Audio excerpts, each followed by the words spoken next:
अस्सलाम वालेकुम मोअज़्ज़िज़ नाज़रीन, दी नॉलेज ऑफ इस्लाम में आपको खुश आमदीद। प्यारे दोस्तों, अगर आप हमारे चैनल पर नए हैं तो हमारे चैनल को लाइक, शेयर और सब्सक्राइब कर लें और बेल आइकन को प्रेस करना मत भूलें ताकि हमारा हर नोटिफिकेशन आप तक पहुंच सके। प्यारे दोस्तों, आज हम आपसे एक कुत्ते का वाक़या बयान करेंगे जिसकी वजह से 40,000 लोग दायरा इस्लाम में दाखिल हुए और ये वो कुत्ता है जिसने एक आदमी को जहन्नुम वासिल किया। इब्ने हजर के मुताबिक जब मंगोलों ने पूरी मुस्लिम दुनिया पर कब्जा कर लिया और वो दिन भी बड़े दर्दनाक दिन थे। बगदाद में खून बह रहा था और गरनाता लुट रहा था। जब जामिया निज़ामिया की लाइब्रेरी दजला की मौजों की जद में थी, जब तहखानों में पानी छोड़ दिया गया और मुसलमानों ने 1.25 लाख लाशें वहां भी उठाईं। वो दिन बड़े दर्दनाक दिन थे।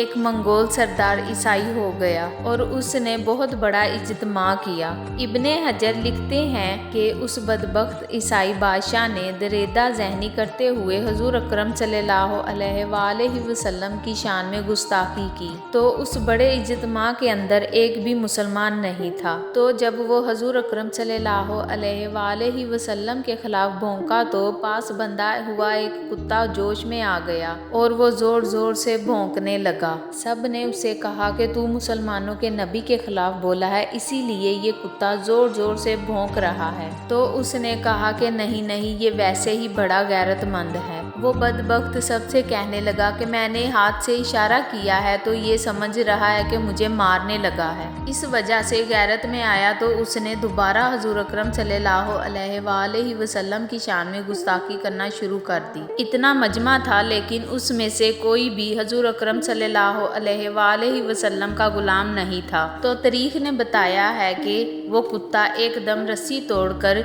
झपट कर शेर की तरह उस पर हमला आवर हो गया और उस कुत्ते ने अपने दांत उसकी गर्दन में गाड़ दिए और कुत्ते ने उसे छोड़ा तब जब उसे जहन्नुम वासिल कर दिया। इब्ने हिजर लिखते हैं कि इस वाक़या को देखकर 40,000 लोगों ने इस्लाम कबूल कर लिया।